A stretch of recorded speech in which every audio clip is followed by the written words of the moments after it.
Hello everyone, it's Michelle here. Welcome to another video. It's very early on Friday morning. The temperature is currently 6 degrees C. I don't know what that is in Fahrenheit. So this morning I want to talk about Brian Laundrie, but I also want to talk about the Summer Wells case, and the two are not related. I can't relate the cases or the topics together, so I'm actually going to make two videos. So you'll see this one first, and then you'll see the Summer Wells video, which is about the disturbing past of Candice Bly, Summer Wells' mother. You'll see that one later. But in this video, I want to talk about Brian Laundrie, but more specifically, I want to talk about the viewpoint that people should just leave Brian Laundrie and his family alone. It's an interesting viewpoint. You're entitled to that viewpoint, of course. Obviously, you know, the US Constitution gives you the right to remain silent. The Laundrie family lawyered up, like immediately. And Mr. and Mrs. Laundrie, Chris and Roberta, Brian's parents, have only spoken through their lawyer, Stephen Bertolino. And this guy seems to be reasonably good at replying to text messages that reporters send him. You know, he's angered a lot of people by his dismissive attitude of Gabby, her family, and the situation in general. But should we be leaving Brian Laundrie alone? Should we be leaving Brian Laundrie's family alone? Well, in my opinion, no, but I understand and I agree with the fact that these people have got the right to remain silent. Now, I'm in the UK, as you can probably tell by my accent, and we have the same rights, right? If you are arrested in the UK, forgive me if I get the wording of this a little bit wrong, because I'm not a police officer, but if you're arrested in the UK, they say, Brian Laundrie, you are arrested on a suspicion of murder. You have the right to remain silent. Whatever you do say could be, will be taken down as evidence. Something along those lines. And if you're taken into custody, you have the right to remain silent, to say nothing. You have a right to have a lawyer present. And even if your lawyer's present, you have the right to say nothing. You know, the common parlance is no comment.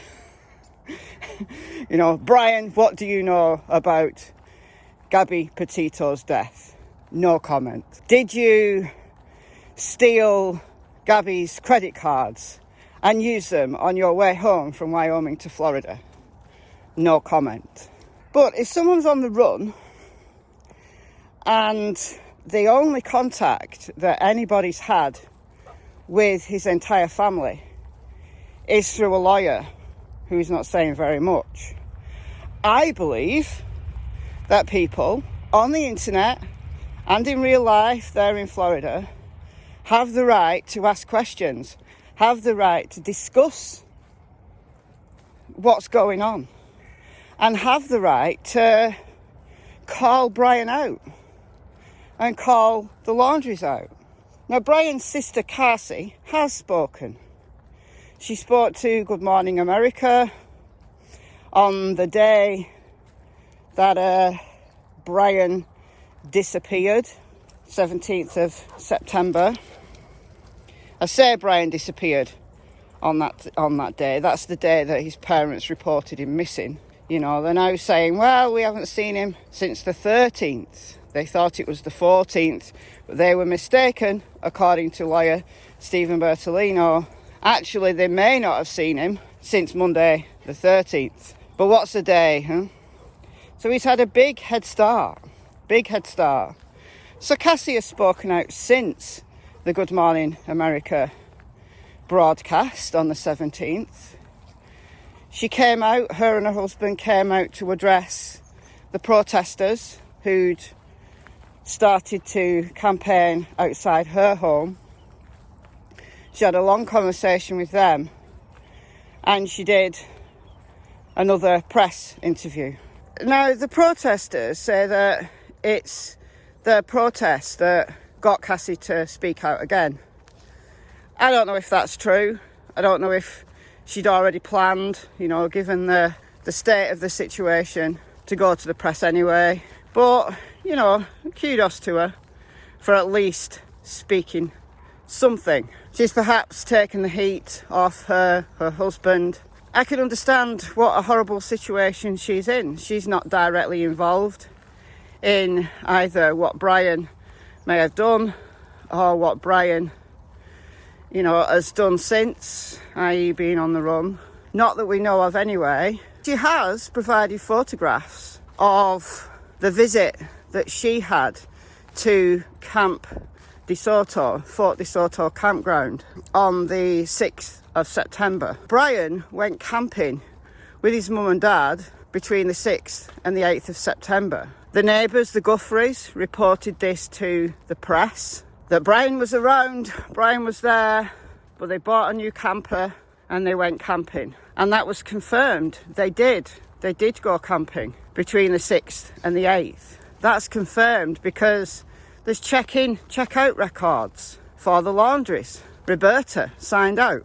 It's speculated that Brian stayed there at the campground, and that's why Dog the Bounty Hunter is there, has been there, doing an exhaustive search of the campground. Found various items that have been sent to the FBI for testing, but there's no proof. There's no proof at all that Brian is at that campground now. I've speculated that he may well have stayed there because there's no confirmed sightings, like 100% confirmed, that Brian was seen in the neighbourhood. There are some speculations that neighbours saw Brian on the 17th. We haven't seen that surveillance footage. We've seen a photograph that may or may not be Brian, but no confirmation. Whichever way you want to spin this, whichever argument you agree with or not, Brian has done a runner. And he's done a runner for a reason. Innocent people don't run. She runs when she sees dogs. But innocent people don't run. Or do they? I guess it's possible that Brian was so traumatised by an accident that he panicked and he ran. And since Gabby's autopsy cause of death has been revealed as manual strangulation, and the coroner, Tilly, back on your line for a bit. The coroner has since done an interview with Brian Laundrie, giving the exact definitions of manual strangulation and throttling. And he said, yes, you could use an object, but really based on the evidence that they've got from Gabby's body, that this was strangulation with the use of someone's hands. So putting the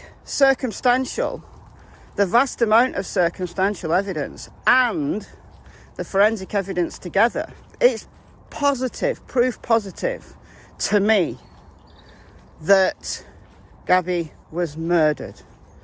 The manner of death is homicide. The cause of death is manual strangulation. The coroner's also confirmed what he meant by his domestic violence comment. That's raised some speculation. I've put some clips from that interview, which was aired on News Nation Now, on my other channel, Michelle Walks. Check that out. Go and subscribe to Michelle Walks. I've got some good plans for that channel. So, innocent people don't run. The family and Brian has the right to remain silent. However, in mine and many people's opinion, whilst there is an arrest warrant out for him at this moment in time as I record this, around 7:45 on Friday, the only arrest warrant that Brian has got against him is the fraud.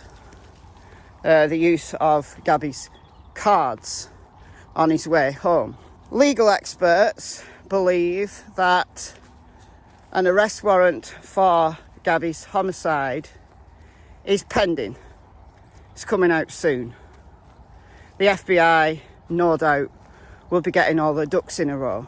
So it's my firm belief that that arrest warrant will come out against Brian Laundrie, not against anyone else, against Brian Laundrie.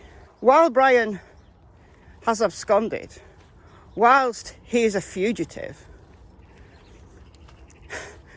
people have the absolute right to ask questions, to want to know.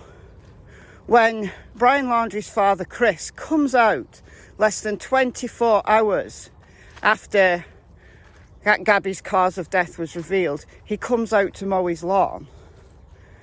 And yes, Chris Laundrie mowing the lawn made news. People said to me, Michelle, why are you posting this about Chris Laundrie mowing his lawn? Well, because it's an example. It shows perfectly the disregard. It was like to me, it felt like an FU statement to the press, to Gabby's family, and to Gabby herself. Yeah, that grass needed cutting. That grass was getting pretty long. But why do it less than 24 hours after the cause of death was revealed? That really does seem to me like an FU statement. So people have the right to be angry. They have the right to question the Laundries, even if they don't answer when they're seen. As long as they're not abusive, as long as they're not violent, they have the right to do that. I mean, yeah, actually putting things on their property, I think that's a bit naughty. I wouldn't do that personally. I'd perhaps put the sign that they had of Gabby, remember me, that the Laundries came out of the house in the middle of the night to take down. I'd have put that, a big banner, I'd have put that on my property across the street.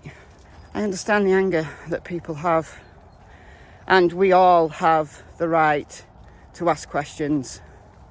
Now, last I heard from yesterday's news, as I said, I'm recording this around 7, I don't know what time it'll be now, it'll be close to 8 o'clock now maybe, on Friday. You know, it's the middle of the night in Florida. So last I heard was that Carlton Reserve has got more interest. There was lots of police there yesterday, and there was search dogs and a cadaver dog team had arrived. So here we go again. Will they find a body? Last time they got the cadaver dogs out there, they did find a body, but it was someone else. So have they located something? Are they clutching at straws? Who knows? Who knows? We'll just have to wait and see. This is very muddy. Very muddy. So I'm gonna... People have complained about my camera shaking, and I understand, but the field is such a mess at the moment. It's really difficult to walk and keep the camera steady. So I apologise if you're getting dizzy when you're watching my videos, but you know, this is true crime reporting in the middle of a field. So I'm going to bid you farewell, and I'm going to start my next video. So if you like this channel and you're not yet subscribed, please do so. I very rarely ask people to subscribe. I guess I should do that more often, but if you would, that would be very kind of you. Thank you to all the people who supported the channel through memberships, through just liking the video or thumbs down in the video, watching the video all the way to the end. All good ways that you can help the channel grow. I've been Michelle, hope you're doing well. Goodbye from me, Miss Tillington, and somewhere Miss Cassie Springer. Bye guys, there she is.